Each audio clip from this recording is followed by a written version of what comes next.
Banyak beberapa hal yang biasa dilakukan keluarga-keluarga untuk membantu perjalanan arwah menuju alam lain, tidak menesatu hambatan dan kendala apapun. Salah satu yang umum di saat acara kematian adalah memberikan doa. Doa ini ada yang pas hari hanya, namun juga ada beberapa keluarga-keluarga ada hari-hari tertentu di saat peringatan-peringatan kematian. Biasa di kalangan masyarakat Indonesia yang masih memegang tradisi, ada hari hanya, ada 3 hari, ada 7 hari. Kemudian bagi umat Buddha 49 hari, ada 100 hari, setahun, 2 tahun, sampai 3 tahun. Ini biasa untuk mengirim doa.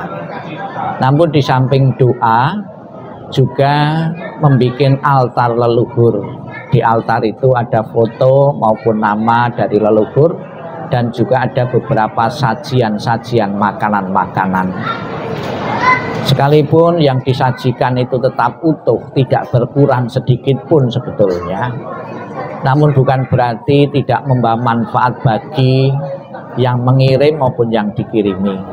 Menurut ajaran Sang Buddha, tadi sudah kita bersama-sama mendengarkan penjelasan Sang Buddha. Memberikan persembahan makanan suatu bentuk belas kasihan kepada yang hidup ditujukan kepada yang telah meninggal. Belas kasihannya seandainya leluhur itu masih membutuhkan dukungan doa dan pelimpahan jasa, terlahir di alam yang tidak menguntungkan, apa yang dilakukan keluarga itu bisa mengkondisikan arwah itu mempunyai perasaan bahagia. Salah satunya dengan diperhatikan memberi sajian makanan, saya masih disimpatiki, saya masih diperhatikan dan dirawat. Ini akan membentuk kondisi bahagia arwah. Artinya keluarga tidak melupakan saya, ya. Itu berguna dan bermanfaat bagi arwah yang telah meninggal. Namun memberikan persembahan makanan bukan satu-satunya cara bakti kepada orang yang telah tiada. Ada lagi kita bisa lihat di samping ini ada rumah-rumahan. Secara tradisi bisa dijelaskan gambaran pikiran anak yang berbakti keluarga yang telah meninggal ini, agar arwah almarhum itu setelah lahir di alam berikutnya bisa menempati rumah sebagus ini, semewah ini. Saya kira harapan dan doa itu wajar. Apakah akan menjadi kenyataan atau tidak setelah peninggalan almarhum bisa menempati rumah sebagus dan semegah ini, tergantung dari beberapa faktor-faktor. Faktor yang utama adalah kebaikan-kebaikan yang pernah ditanam beliau semasa hidupnya. Itu akan mengkondisikan arwah itu bisa menikmati fasilitas kehidupan di alam sana. Maka dalam setiap agama harus mengisi kehidupan, mengisi kebaikan-kebaikan sebagai salah satu faktor utama untuk terlahirnya di alam-alam bahagia. Salah satu alam bahagia yang menjadi banyak tujuan dari setiap agama adalah terlahir di alam surga bahagia ini. Alangkah bahagianya keluarga yang ditinggalkan sepeninggal ini, almarhum di alam sana bisa menempati istana seperti ini. Keluarga tidak perlu mengkhawatirkan lagi, bahkan bangga. Keluarga alam di sana bahagia sekali. Kemudian makna yang kedua di samping sebuah dan harapan dari yang meninggal ini, agar arwah itu tidak melekat. Besok ini sebelum dikremasi akan dibakar di dahulu. Artinya apa yang pernah dimiliki beliau, rumah maupun sarana yang lain, sudah dikirimkan agar tidak melekat terhadap apa yang pernah dipunyai. Arwah yang masih melekat terhadap apa yang dipunyai itu jalannya tidak lancar, bahkan akan gentayangan. Itu makna yang kedua.